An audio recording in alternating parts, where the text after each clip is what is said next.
If you have already watched this introductory information, you can skip ahead no more than 7 minutes. Hello, welcome. I am predicting that singer-songwriter Paul Simon will die on August 1st, 2025. This time-stamped email proves that this prediction that Paul Simon will die on August 1st, 2025 has been known since November 9th. We can see here the timestamp November 9th, 2024.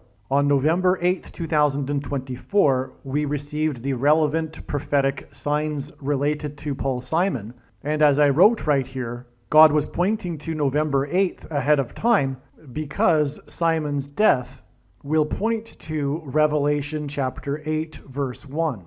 And this is the reason why Paul Simon will die on August 1st, 2025. In short, the date 8:1 and 11:8 hint at Revelation 8:1 in the Bible, which describes a period of silence that was observed in heaven. Paul Simon's first hit was Sound of Silence. As I wrote right here, it is exactly 38 weeks between November 8th and August 1st, 2025, and Paul Simon is predicted to die at the age of 83, for which 38 weeks hints at. A dirty bomb is a conventional explosive that uses radioactive material. I am predicting that 3 dirty bombs will explode in New York City, in Times Square, Penn Station, and Grand Central Station. There will then be a massive evacuation from Manhattan Island. I am predicting that these 3 dirty bombs will explode on either August 30th or September 4th. I am also predicting that a dirty bomb will explode in the port of Los Angeles on September 4th. I am predicting that Tehran, Iran, will be nuked by the US or possibly Israel on September 7th, 2025. This will obviously be in response to the dirty bombs that are predicted to explode in New York City.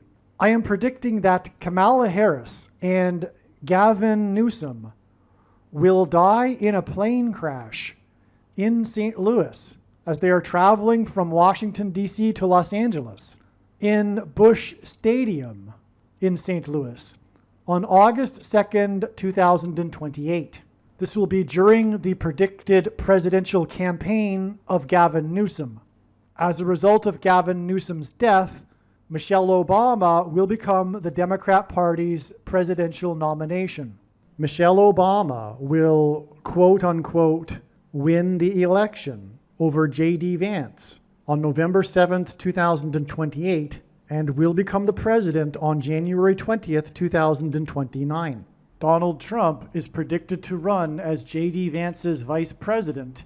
This scheme to overcome the 22nd Amendment will backfire and inspire Michelle Obama and Barack Obama to run on the ticket with Barack Obama as Michelle Obama's vice president. She will then step down and Barack Obama will become the president again. It is predicted that there will be a massive Mary apparition on the beach in Rio, Brazil on April 24th, 2029.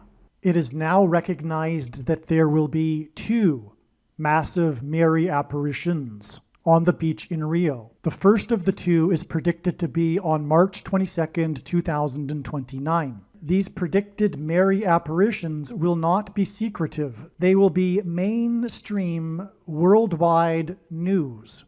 Like all Mary apparitions in history, including at Lourdes, Guadalupe, and Fatima, this Mary apparition will be a demon pretending to be Mary.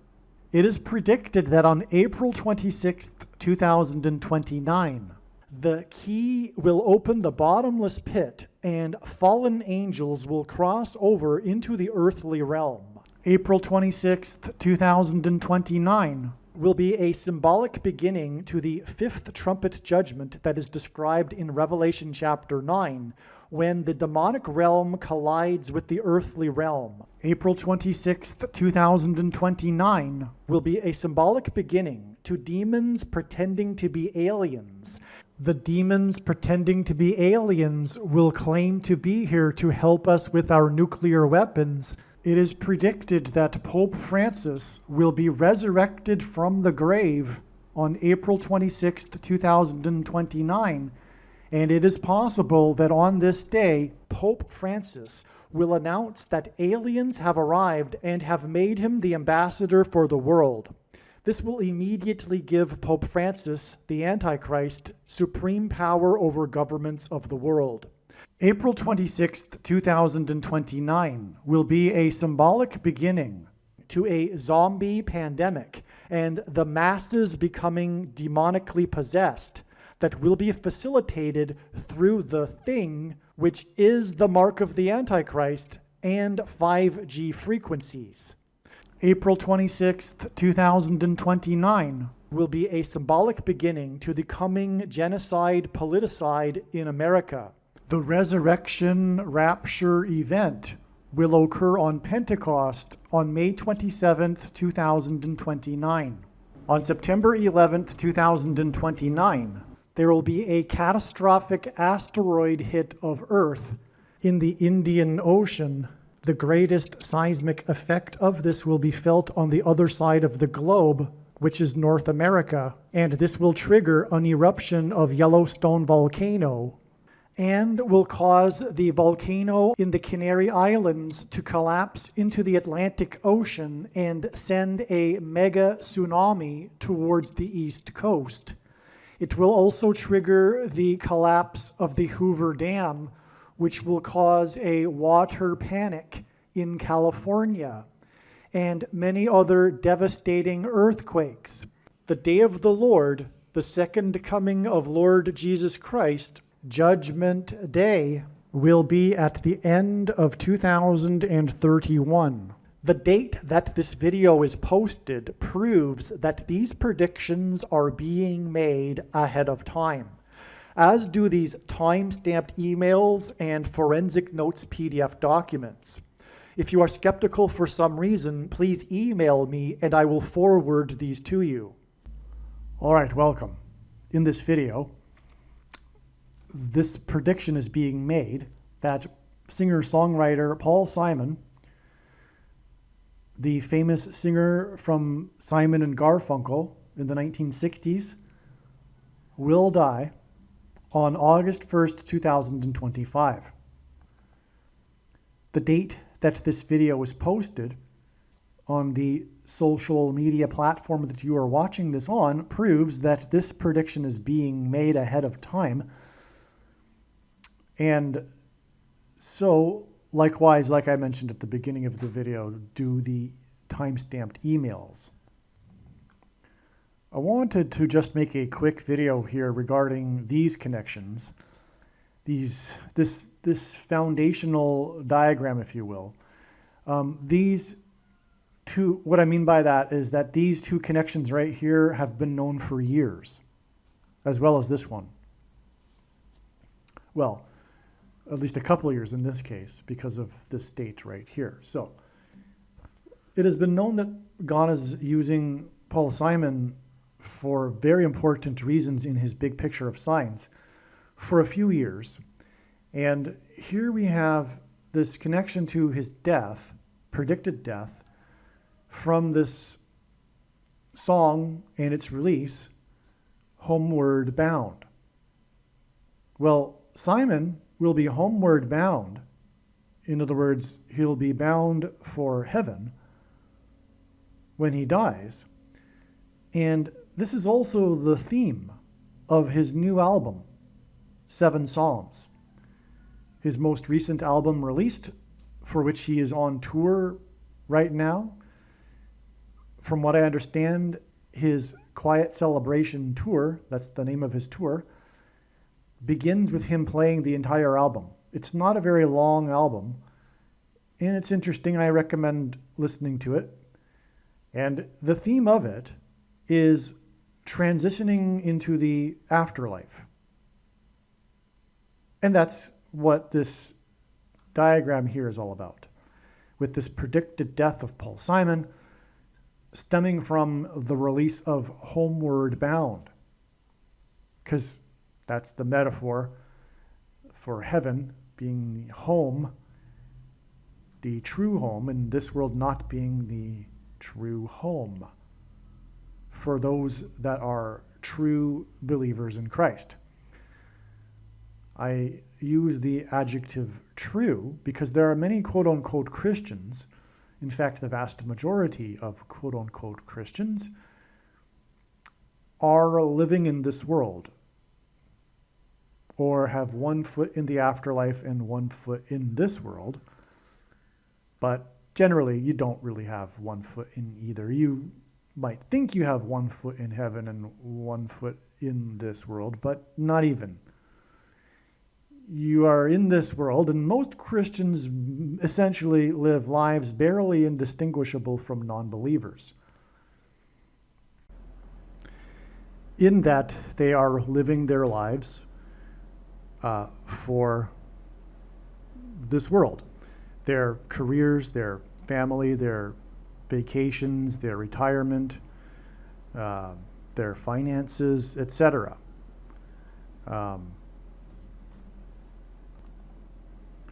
Most quote-unquote Christians do not get Christianity. They don't get the Bible or what Jesus taught and what he said. They don't really get it. And although it's clear, it's very clear in the pages of the Bible, very clear and very simple, it's a very difficult message. And, there are people that want to believe in a God and they want to believe in an afterlife. Unlike most people that aren't even quote-unquote Christians, where they don't want there to be a righteous God that they're accountable to for their sin. But there are people that do want this because they don't like the idea of just dying and going into the ground, or even dying and going to hell. And so they believe, if you will, out of a superstition, a kind of insurance for when they die. But they haven't really appreciated what's clearly written in the pages and what Jesus taught.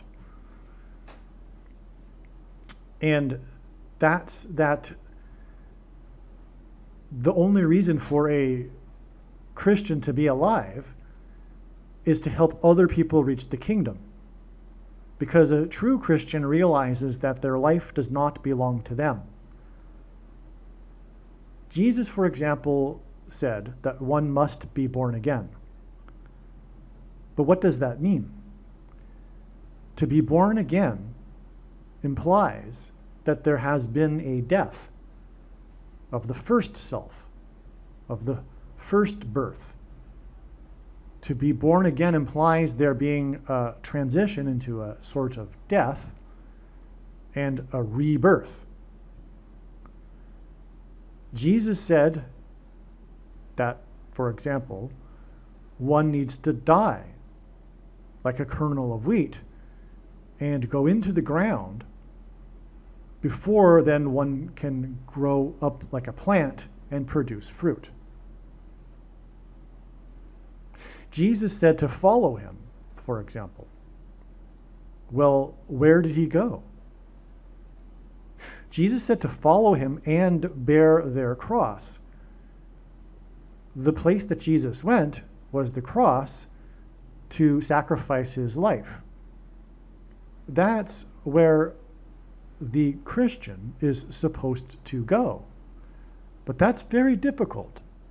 It's not the easy interpretation that's wrong of what the Bible is clearly teaching and what Jesus is clearly saying. Jesus actually said to a disciple once who asked if he could go bury his father before following him. And Jesus replied with something very interesting. He said, "Let the dead bury the dead," and to follow him. Well, why did he say that? Because the truth is, the people in this world that are living in the world and are not homeward bound, are not living for the home that isn't this home,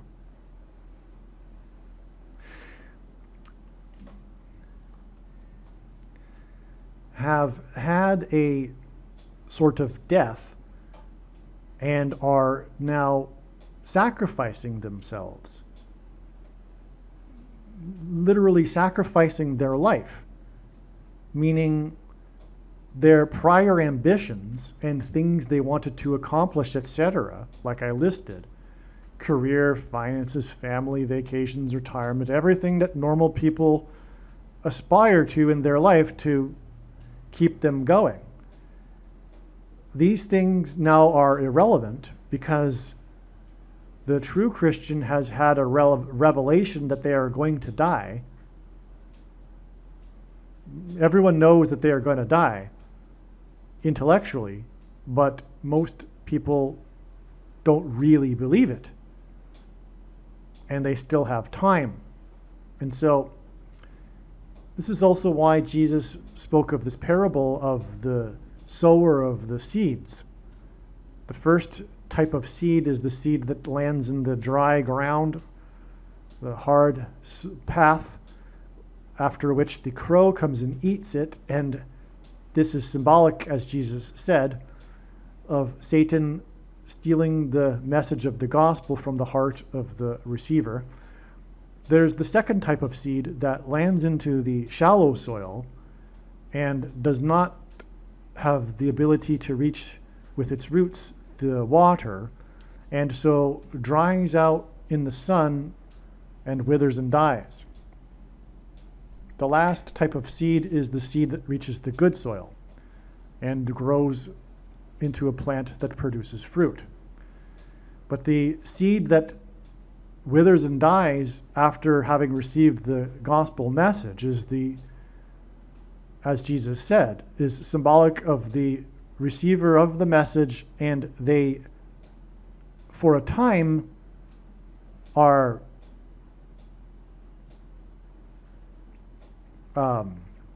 understanding, or rather, I should say,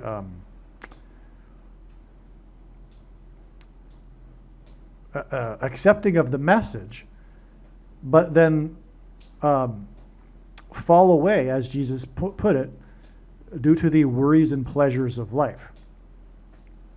And so the ruler of this world, as it is said in the Bible, Satan, the ruler of this world, has designed it to keep people from the kingdom. That's his goal. And he does this through keeping them in the world, through the worries and pleasures of life. But the true Christian has sacrificed the pleasures and the worries of life and is living for the kingdom. But it's easier said than done. But nonetheless, that is the message. And as Paul said, one needs to crucify themselves on a daily basis. But again, that's where Jesus went, and he said to follow him. Okay, and he said to bear one's cross. He didn't mean literally put up a cross, nail yourself to it, and then die. He meant exactly what I'm saying, which is the sacrifice of one's life and their ambitions, their worries and pleasures of life. And the reason is because this person has had a revelation that they are going to die, which makes them Christian. Because a Christian has a revelation that they are going to die, but what that means is that they have had a revelation also that not only is it a short time, but nothing is meaningful. I mean, literally zero, absolutely nothing, unless there's an eternity. Because if there is no eternity, then one will die and then they will not remember what they supposedly accomplished. Because I met someone, for example, recently, and this isn't uncommon at all, who said that they were satisfied with what they had accomplished in life and they could now die. But they were atheist. And this is absurd, absolutely absurd, like to the infinite degree, what this person said. Because they didn't accomplish anything unless it lasts for eternity. Because they will forget that they had accomplished this once they have died, and so will their offspring. If that's, some people use the excuse of their offspring for meaning, but even they will die, etc. So even the planet will die. 900 million years from now, the sun will be too hot for life to exist on this planet. And so, okay, and we could even take it, extrapolate it in terms of the universe. The universe will eventually die. It has a lifespan also. As the famous atheist comedian put it in one of his existentialism comedy movies, if there is no God and no eternity, you might as well kill yourself. And that's actually true, and the reason why it's funny is because it's true. That's what comedy is. It's something that is not normally perceived, but is true. That's what makes it funny. And so it's funny because it's true, and it's the truest thing anyone could say. Because it makes no difference, absolutely none. It's not pessimistic, it's not cynical, it's just the truth. There's no reason to live unless there's an eternity. Okay, now if you are to argue, well, my reason for living is my family, my children, whatever, okay, well, not really, because your children are going to die too. Okay, it's just a temporary illusion that you've allowed yourself to believe to keep you waking up in the morning with something to do, an ambition. You know, animals can do that because they don't think about these things. But we as humans are created in the image of God, and we have this ability to understand death. Animals don't know that their life is meaningless. They just get up, they want to eat, they want to provide for their families, whatever. You can live like an animal, but you can't ignore it. You aren't an animal. You know that you are going to die. And you know that what you are doing every day is meaningless. Now, the true Christian has had this revelation and has understood the Bible. They get it. They get what Jesus is saying when he says to the disciple, let the dead bury the dead. The disciple that comes to Jesus and asks him, can I first bury my father before I come follow you? And Jesus said the most profound, interesting thing, let the dead bury the dead. That's because the truth is most people, the world, what Jesus is referring to, the people that are dead that are going to bury his father that is dead, not his disciples, these people are walking dead. The non-true Christian is a walking dead person. They are like zombies, if you will. They are walking dead. They are going to die. That is the outcome, the consequence of living in the world. Death. Satan is the ruler of this world, and his power over people that prevents them from reaching the kingdom is death. All right, now, regarding the concept of hell that most Christians will tell people, regarding hell being a place where people are tortured forever, this isn't the Bible. This isn't true. And the person that has objected to Christianity based on this has a good point. And rightly so. Unfortunately, though, that's not an excuse for not learning the truth, that these Christians are not telling you the truth and what the Bible actually says. The Bible, for one thing, speaks of a second death. So people will pay for their sin. Satan will have them pay for their sin, the consequences of sin, the wages of sin, as Paul put it. But then after the sin has been paid and justice has been done, because there needs to be justice if there is a good God, and we all have that inner need for justice, and so sin must be paid for. But once it has been paid for, they will cease to exist. They will simply die a second death, if they're in that camp of people in the afterlife. There are 3 camps, not 2. It's not binary like most quote-unquote Christians believe also. Those going to hell and those that are going to heaven. There is a 3rd camp, and the majority of people are in this 3rd grouping, which is the people that will come to faith in hell, or Sheol, as it's put in the Bible, the holding place. Not everyone goes to the same place. There are basically good, decent people, but they're still sinners, that will have a second chance if they didn't have a fair opportunity to hear the gospel in this life and didn't fully reject Jesus and Christianity. And this includes people that were born before Christ, and also people in countries in this world where there's barely any news of the gospel, for example.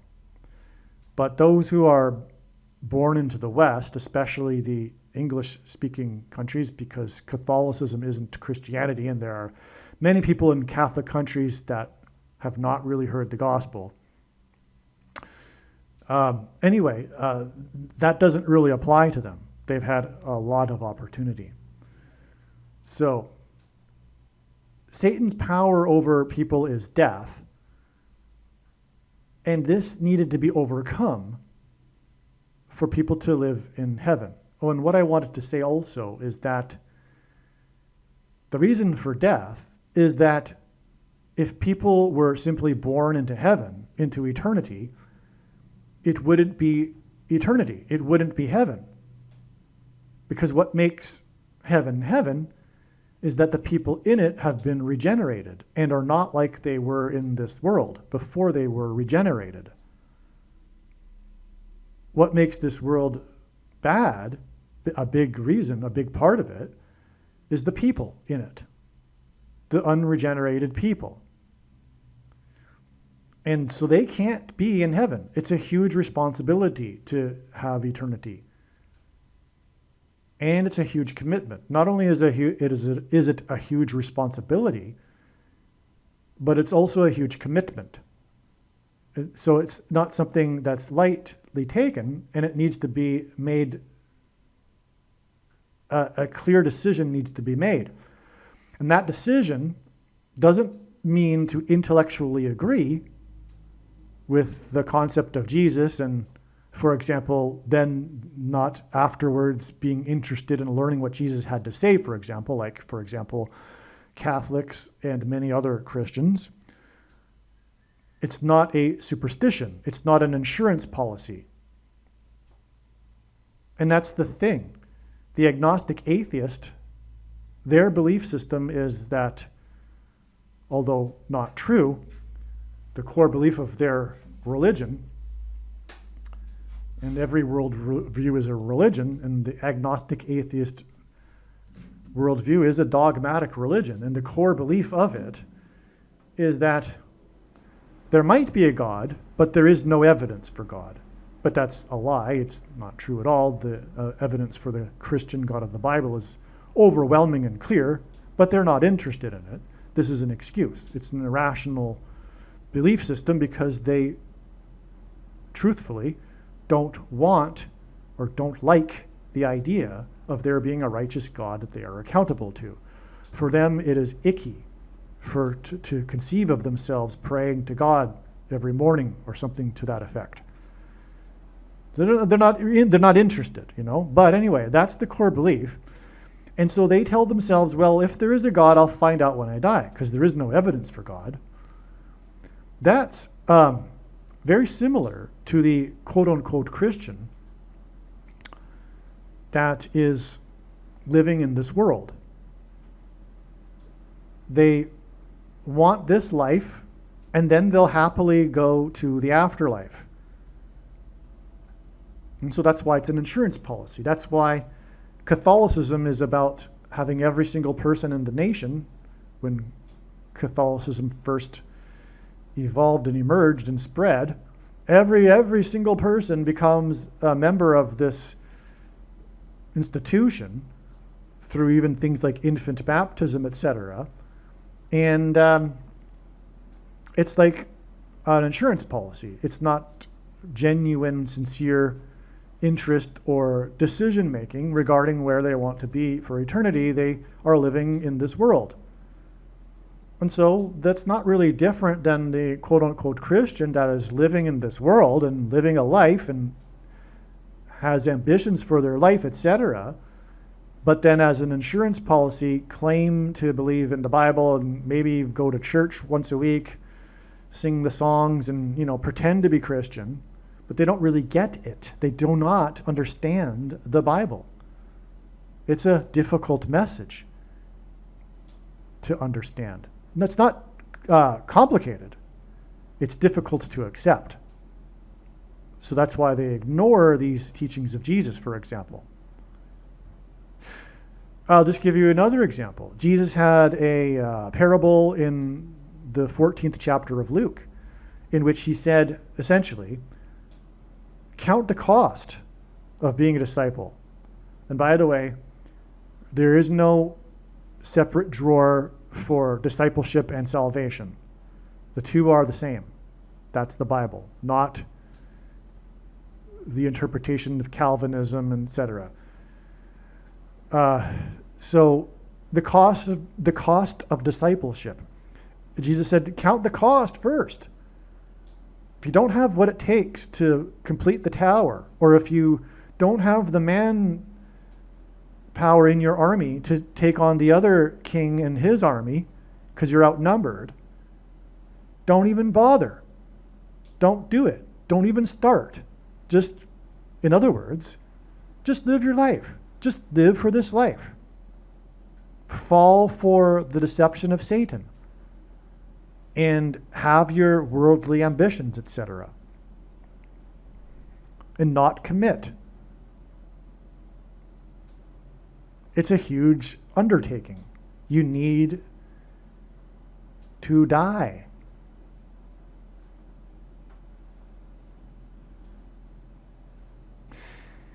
And so, that's why saving faith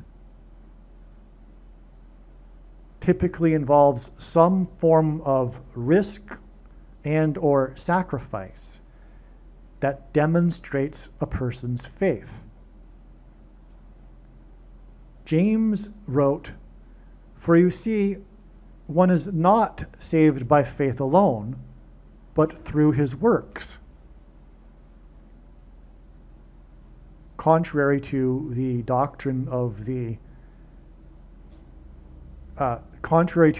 Satan-inspired doctrine of Reformed theology and Calvinism, that is the mainstream doctrine of today's American church.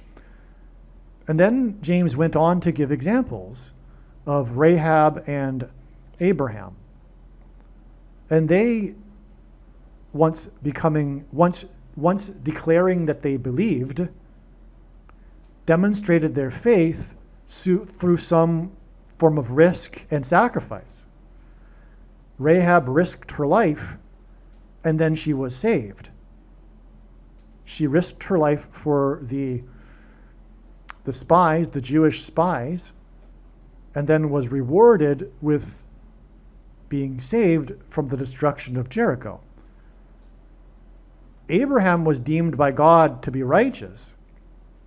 But then there's the second part to Abraham's salvation, just like there is a second part to anyone's salvation. And incidentally, This second part is described in the 22nd chapter of the book of Genesis, which was when Abraham was called to sacrifice his only son, Isaac.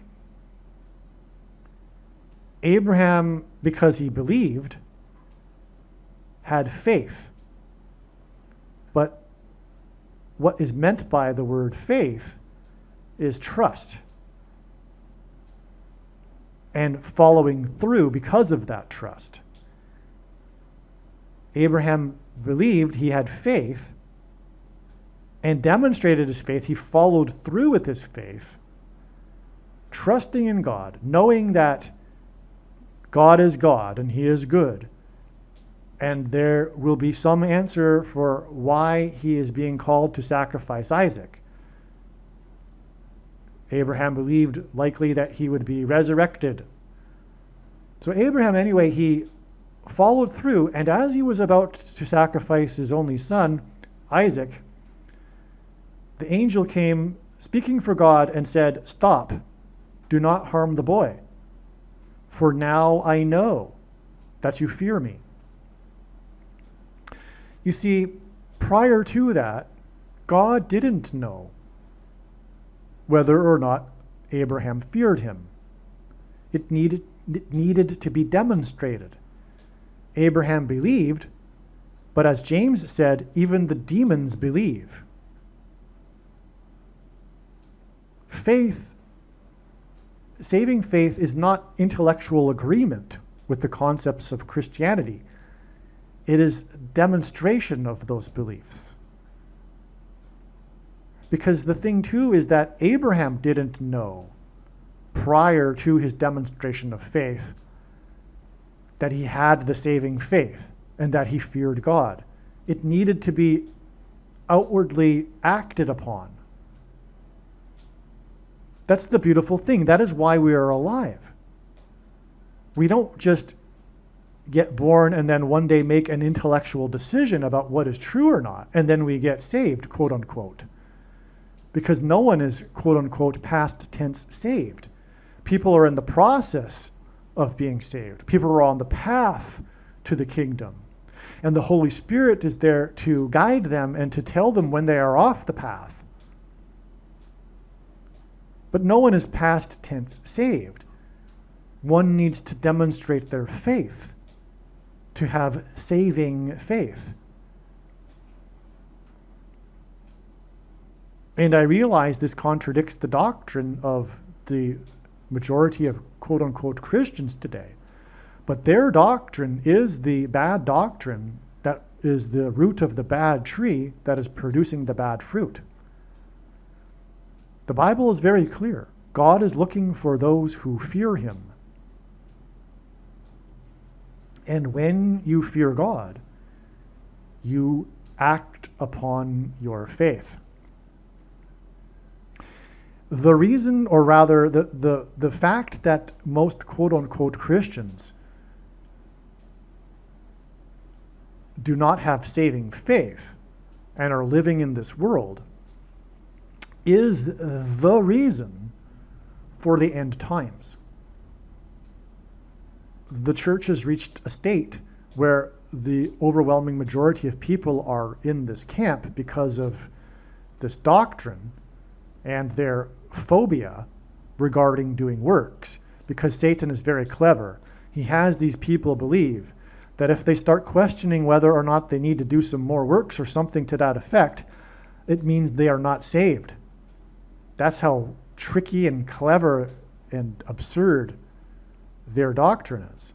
So when they hear me talking, they're actually squirming in their seats and maybe have been tempted to turn off the video because it's like the person holding out their two fingers in a form of a cross holding off a vampire or something. They're like, it's an anathema to them. They've been conditioned to believe that if they question intellectually their doctrine, they're not saved, because their faith is based upon believing intellectually the correct, precise doctrine. Which incidentally is kind of ironic or silly, because if that were the case, heaven is going to be filled with a bunch of white Christian males, because it is only the intellectual, largely the white male, that has this solid foundation of this heretical doctrine of Reformed theology and Calvinism. Unfortunately, though, these white males are also the teachers and the paid preachers, which Jesus forbid. And the writings of John and Peter and the earlier writings of Paul confirm this, these teachings of Jesus. It's only the latter writings in Timothy that Paul wrote out of frustration regarding the direction of the church in the later years, so he decided he would institute some hierarchy. But these passages contradict the other passages, including when John says, "For you know you do not need a teacher." Jesus forbid teachers and preaching for money, and the passages that the pastors use for preaching for money are also taken out of context and isolated, and if you read them properly, it's clear they are, if anything, talking about receiving food, and it is a particular type of preacher, one who is traveling and needs to be dependent on being fed. Okay? And so the reason why Jesus forbid these things and said that there's only one teacher, him, is precisely because he knew that when the preaching for money monetizes the church and you have these teachers claiming to be the authorities, you would institutionalize these errors. Just look at Catholicism.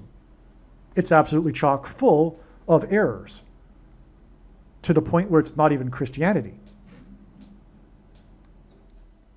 But the same applies to the quote-unquote pastors. The pastors are the problem. And today it is more dangerous than ever to be following a pastor. And Jesus warned of this. The first warning he gave his disciples in the Olivet Discourse is to beware of those who come claiming to be Christ. Well, the word Christ means anointed one, which, is Greek for anointed one, or is Greek for Messiah, I should say, which is Hebrew for anointed one. And there are many anointed ones in the Bible that aren't Lord Jesus Christ. And so Jesus wasn't warning of people claiming to be Lord Jesus Christ, because no one would believe that. And these people that do come claiming to be Lord Jesus Christ are not leading many people astray, like Jesus said would happen. And because people recognize that they're in poor mental health. And Jesus was forbidding and warning of people claiming to be anointed by God. In other words, pastors, priests, reverends, and bishops, and popes. And so, anyway, what we have here is the reason for death and why we die is because heaven can't be the way it is. And the reason for death is that this life, or the reason for this life, and then why we die, is that it is a unique opportunity to make a decision, to have this contrast in this life, in this world, between righteousness and unrighteousness. But because of the necessity for this contrast in order to choose whether or not one wants to be with the righteous God that they are accountable to for their sin forever, or not and live for this world, this world therefore needs to be in a state that is undesirable for being a state of a place to live for eternity. It's only temporary. But it's required that this form of existence be the case now so that people can make the decision regarding God, the true Christian God of the Bible. Okay, and the consequences, or rather, as Paul put it, the wages of sin is death. There must be death because, like I said, people cannot live forever in this state. Otherwise, heaven wouldn't be heaven. Eternity wouldn't be eternity. So the consequences of this is death. That's Satan's power over human beings who have been created in the image of God, in their ability to choose between right and wrong and good and evil and have a conscience. So, because of this power that Satan has over us, and God desiring for his creature to be with him forever, those that choose him, there needed to be a solution to this problem of death.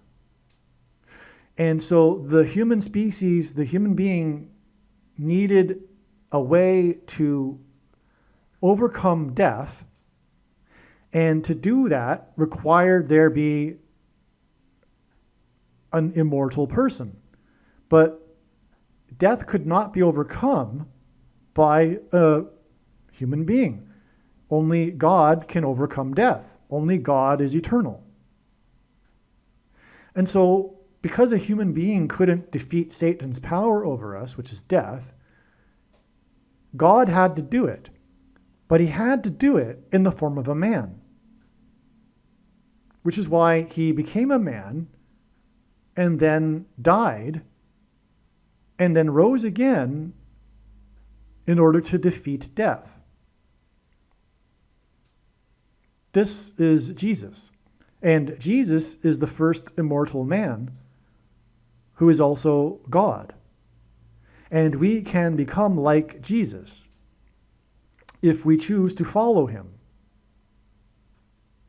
But to follow him implies a death in order to be born again, in order to be regenerated, so that one can be qualified, if you will, for the kingdom, for the eternity.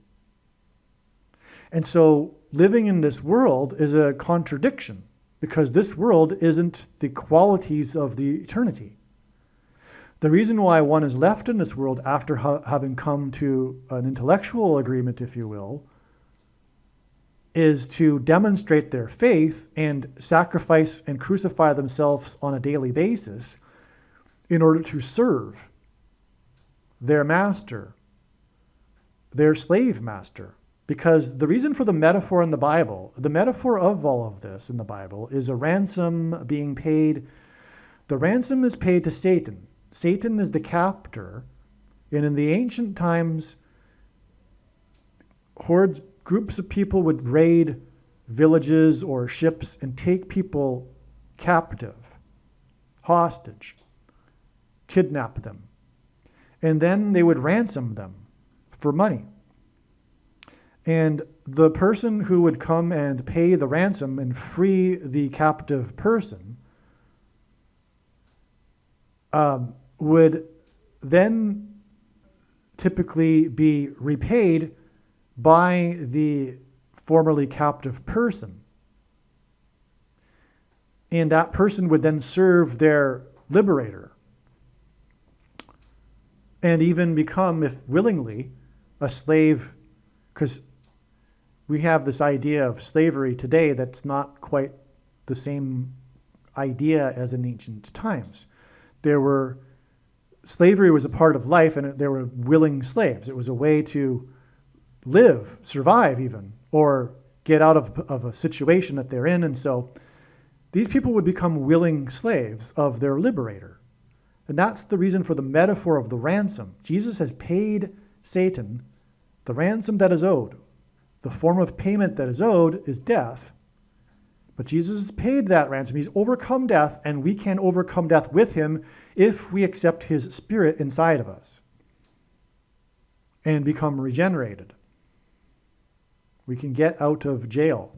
We can be freed. But that person recognizes that the true Christian recognizes that the ransom has been paid.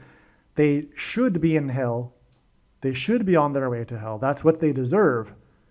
And so they are grateful, and they spend the rest of their time in this world serving their master, not continuing to serve the ruler of this world through the worries and pleasures of life of this world, as Jesus put it in the sower of the seeds metaphor, parable.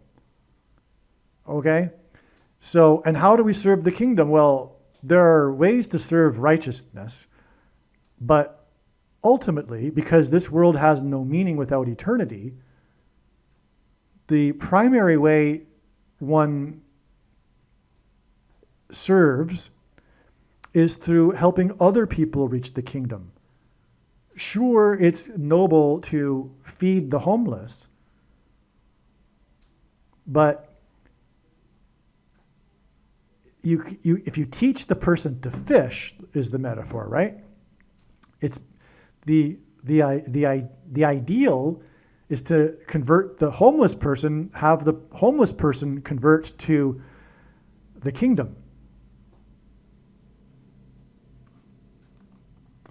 And on that note, we'll get back to this video here, which is this homeward bound concept.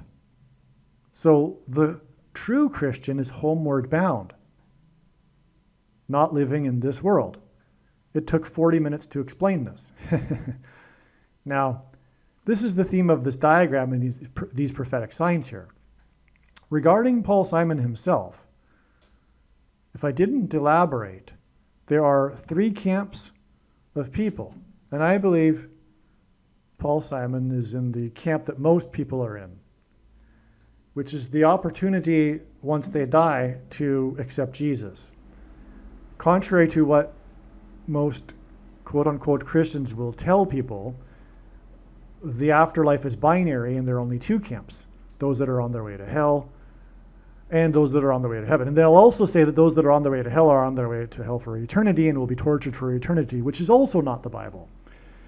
But there are passages to support how Jesus will preach the gospel to those in Sheol, in the holding place. And not everyone individually goes to an individually different place once they die. And so there are the essentially decent people like Paul Simon who have not really accepted, but have the favor of God, and they will be given a second chance. Now, I don't want to at all give the impression that that's a safe path to go on. Especially if you are in the West and an English-speaking country, you've had an opportunity to hear the gospel. There is a good chance that you will not be in that camp that will have a second opportunity. Those that will generally have this opportunity are those that did not have a fair opportunity or a full opportunity to hear the gospel and fully reject Jesus. Like, for example, also people that were born before Jesus or born in a country today where there is little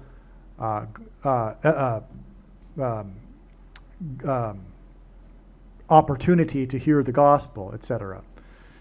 Okay? And so I just wanted to add that because I do believe that God has been using Paul Simon through his signs.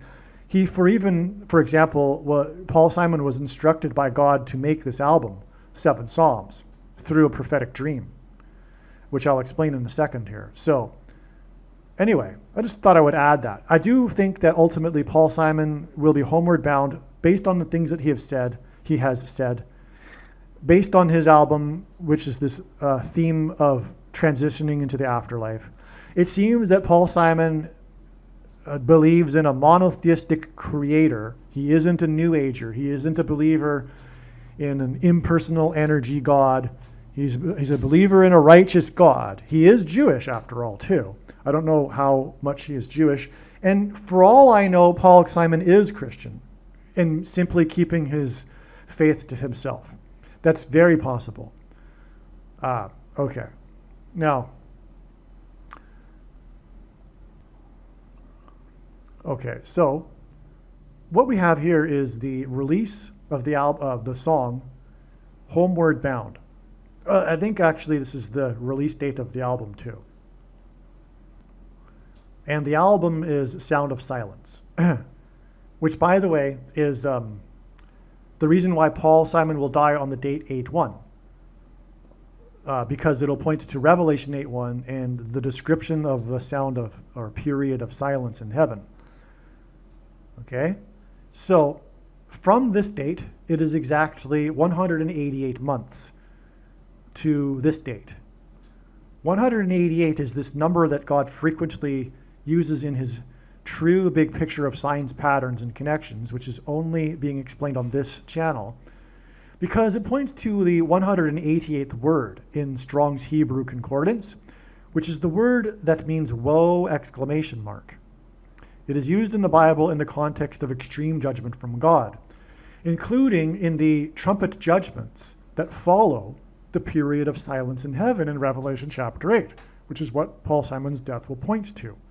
In other words, following the death of Paul Simon will be the fulfillment of these trumpet judgments and woes. That's what God will demonstrate or communicate with the death of Paul Simon and its timing. God will be saying that Paul Simon's death is a warning of what is coming. So that's why it's 188 months to this prophetic sign here, which was the prophetic reunion concert of Simon and Garfunkel in Central Park on September 19th, 1981. And it's partly because of the songs that were played at the concert. And the last song being, for example, Late in the Evening. That was the song that closed the concert. And the song Late in the Evening is known for its heavy use of trumpets. Late in the evening is a metaphor, as in time is running out for judgment and destruction. And again, the song is known for its trumpets, and that's why Paul Simon's death will point to Revelation 8:1 and the sound of silence, which is then followed by the 7 trumpets of judgment, which is also why the name of the album, 7 Psalms. Now, the concert is known for attracting a large number of people into Central Park for this free concert. 500,000 people. It was probably a record at the time, I'm not sure. Also, the name Paul Simon is equal to 500 in Hebrew gematria, and Paul Simon is Jewish. Also, this is the reason for his only solo #1 hit, 50 Ways to Leave Your Lover. That's another hint at this number 5 and 500 here, okay?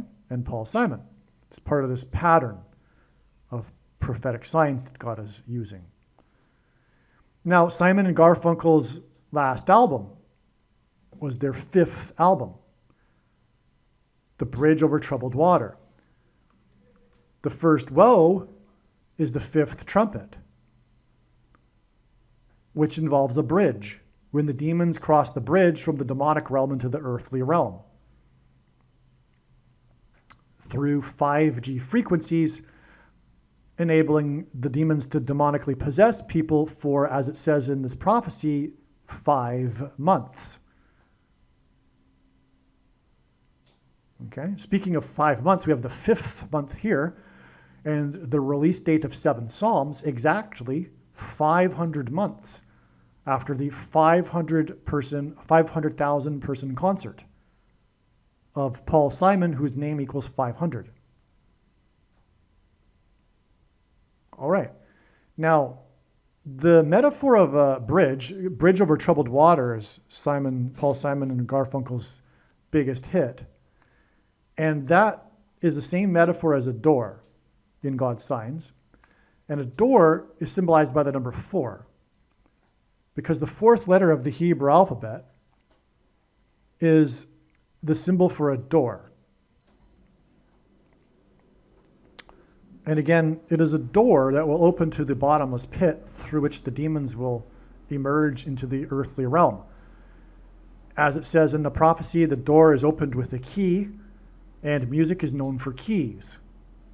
Music is also frequencies, by the way, and it is 5G frequencies that will trigger the demonic possession of people who have taken the mark of the Antichrist, because of the things inside them that have been put inside them through the mark of the Antichrist that have found their way to the brain and will then trigger delta brainwaves. Delta is the fourth letter of the Greek alphabet, and the word delta comes from dalat, the name of the fourth letter of the Hebrew alphabet, which is a symbol for a door.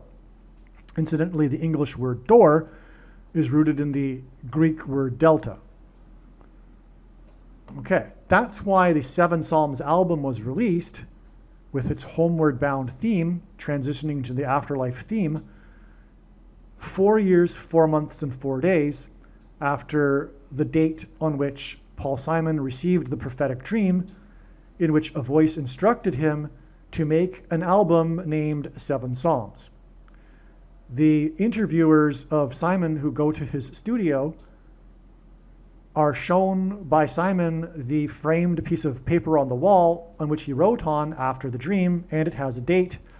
It is this date, January 15th, 2019, the date 115. All right? And that's because God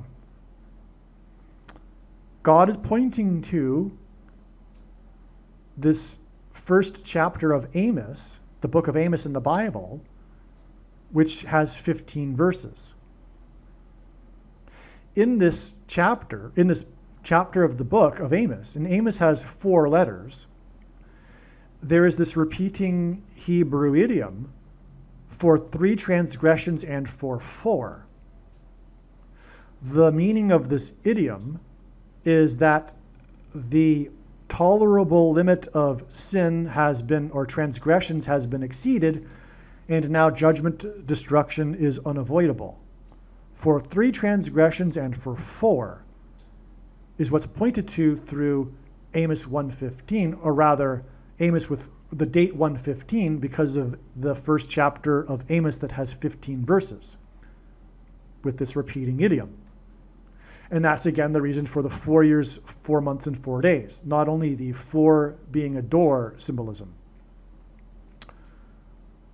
The reason how Amos is being pointed to is that Wally Amos, the founder of famous Amos cookies, was the agent that first signed Simon and Garfunkel to a record label. And he did so by luring them into his office with cookies. Amos, famous Amos, Wally Amos, died at the age of 88 on the 9th of Av in the Hebrew calendar in 2024. That's because the 8th and 9th chapters of the book of Amos, the last chapters of the book of Amos, regard the judgment, destruction of Israel, and then its restoration in the end. That's what's happening now. The judgment, destruction is coming upon God's Gentile nation, and God is in the process of restoring Israel, where he will dwell for the 1,000 years of peace as Jesus on the Temple Mount.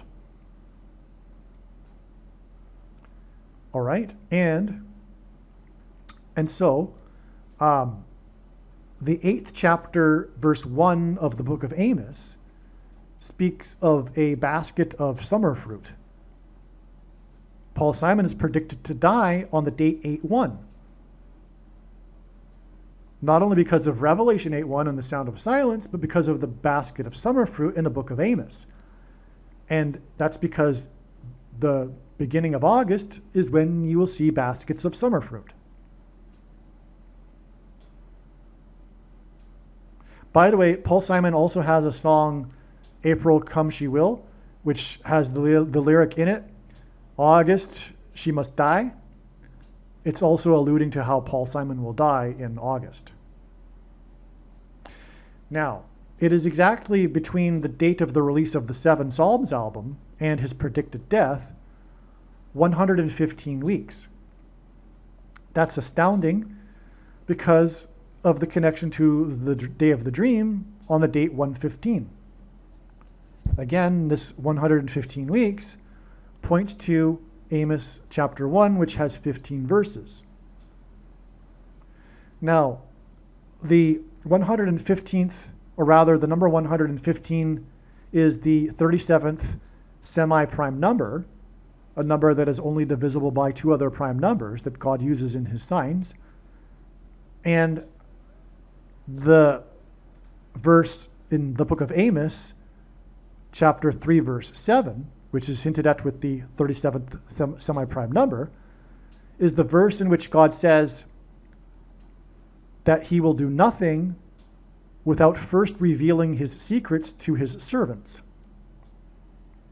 In other words, God is revealing the timing of Paul Simon's death through his servants, to his servants, through his prophetic signs. And this contradicts the most quoted passage in the Bible, no one knows the day. The passage that is quoted the most because it is used as an excuse to not watch for prophetic signs. Obviously, watching implies looking for the Lord's timing. That's the purpose of watching. As Jesus said in Revelation 3:3, watch, because if you do not watch, I will come at an hour that you do not expect. Therefore, if someone is watching, they will know the hour in which he will come. That passage clearly contradicts the mainstream interpretation of Matthew 24:36, no one knows the day, which is taken out of context and mistranslated. Misinterpreted. The proper translation is no one has seen the day. It's a different Greek word than the word for know that's used just 3 verses prior. All right? So it's not no one knows the day, it's no one has seen the day. And also, directly following that in a parenthesis is how Noah knew the exact timing of the flood. His servant. Just as Lot knew the timing. His servant. And so the servants of God will know the timing. It's very clear. The doctrine of imminence is from Satan. It is false. And it is designed to do exactly what Jesus warned to not do, which is to not watch. And there are profound, important reasons why one must be watching, especially now. For one thing, it will light a fire under the torsos of people to get them to start serving and fearing God. As I explained earlier, God is looking for those who fear him. So, lastly, we have this connection. From the date of the prophetic dream to make 7 Psalms, which is an album about crossing into the afterlife, we have a direct connection to Paul Simon's predicted crossing into the afterlife, which is 2,390 days. Okay, and so 239 is the number hinted at here. We subtract the 0, and that is the 52nd prime number. That's because the word door is equal to 52 in simple English gematria. A equals 1, B equals 2, C equals 3. Okay, and a door is the same metaphor as a bridge. And as I explained, Paul Simon's biggest hit is bridge over troubled water. And it is in the trumpets that follow the sound of silence that the demons will cross over the bridge into the earthly realm. Not only this, though, God in his signs pairs the numbers 9, 23, and 44. Which is what we have here. This 4 that's hidden in the 239 number pairs with this 4 years, 4 months, and 4 days. But this is also a metaphorical 44. The reason why 9, 23, and 44 are paired together is because of this. First of all, this is how God's true big picture of signs, patterns, and connections works. It works on the principle of second and third and multiple witnesses confirming a matter, as the Bible says is required. And this is what makes what is being explained on this channel true and not a product of one's imagination and different and unique than everything else on the internet that claims to be an analysis of God's prophetic signs. And if we think about it, one simple way in which God would provide a second witness for us is through pairing certain numbers together, such as 9, 23, and 44. And I know this because I have been studying his big picture of signs, patterns, and connections from morning until night for more than full-time hours for more than 7 years. And the reason is primarily the Antichrist was inaugurated in 2009. He is the basketball president and the 44th president, the basketball president who wore jersey number 23 in high school. So 239 contains that, the 23 and the 9, which pairs with the 44. Okay? One last thing is that metaphorically, Jesus is the bridge. He is the bridge between man and God through the ransom that he paid, as I explained. To go homeward bound, one needs to cross the bridge. That's why Jesus said he is the door, the way, the gate, the only way to life.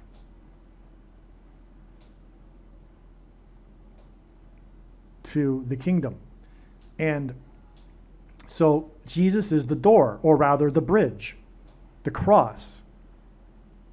If you could picture a cliff, two cliffs, and a cross in between the two cliffs, connecting the two cliffs, one needs to traverse the bridge, which is the cross, to go and be homeward bound. One other thing that I forgot to mention here too is the symbolism in the reunion concert, which is this same metaphor of homeward bound.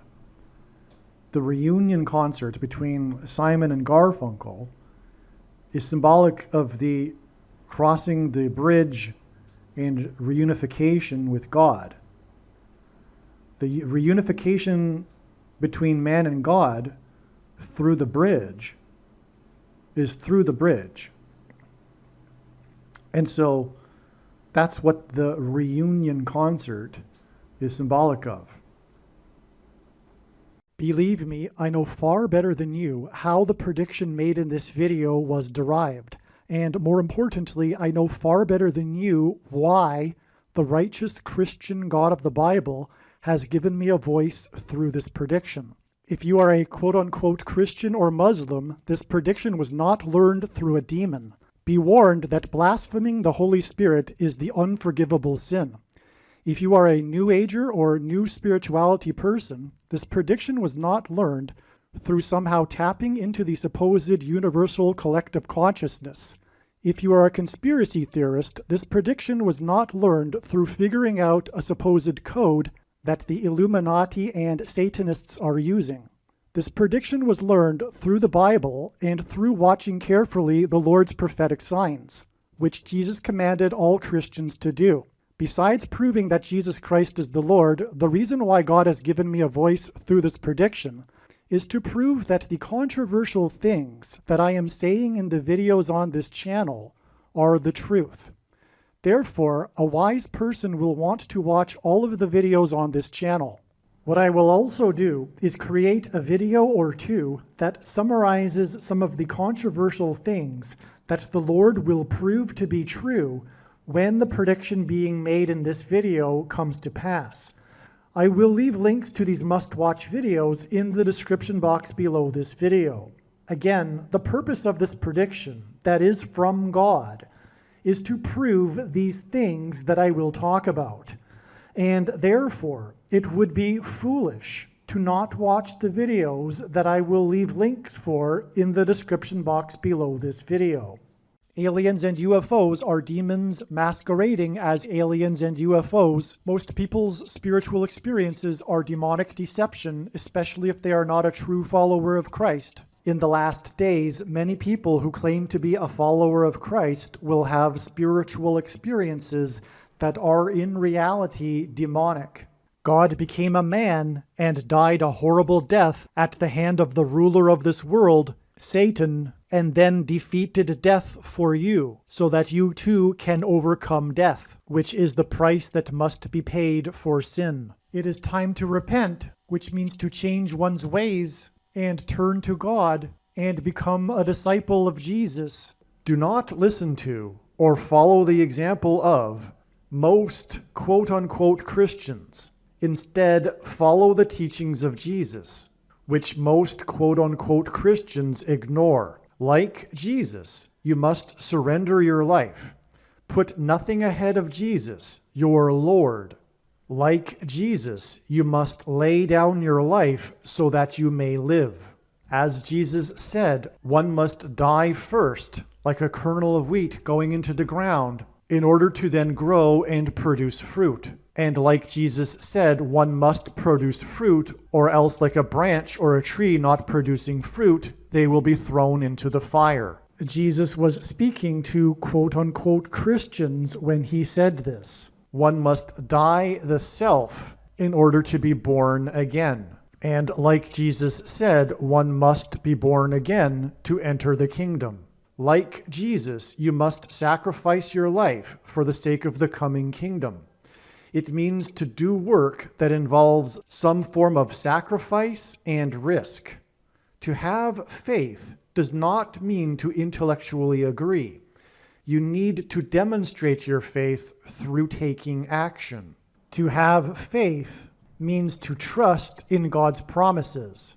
Taking action demonstrates trust and fear of the Lord. The primary reason that the wrath of God is coming upon America is quote-unquote Christians that do not get what I have just explained. The only reason a Christian is alive is in order to help other people become Christians and make it to the kingdom. Do not be deceived by those on the political left claiming to be quote-unquote Christians. There is no such thing as a Christian on today's political progressive left. Jesus said, "Do not think I have come to abolish or change any bit of the law or the prophets of the Old Testament Bible." In other words, the God of the Old Testament Bible is the exact same God of the New Testament Bible. It is essential that you learn about the God of the Bible and his ways. The God of the Old Testament Bible is looking to see who will fear him, and to fear God is not the same thing as quote-unquote revering or honoring God.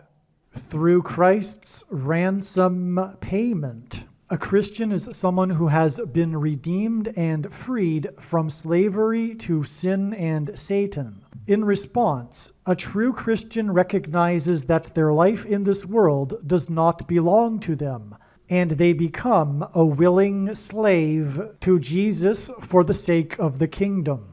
Please leave a like and upvote the video, and once this prediction has come to pass, share this video with everyone you know, and more, don't stop sharing it everywhere in social media. And don't only put the link to this video or another video on this channel in comments sections of places you typically visit, but importantly, put the link to the video in places you never visit, where people who don't think like you visit. If you are a quote-unquote Christian, nothing in terms of an evangelism tool compares to this video with its prediction.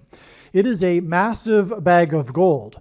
Beware of Jesus' warning through the quote-unquote Christian that did nothing with his bag of gold and was banished to hell. Also, read Ezekiel chapter 3 and 33 for this same warning.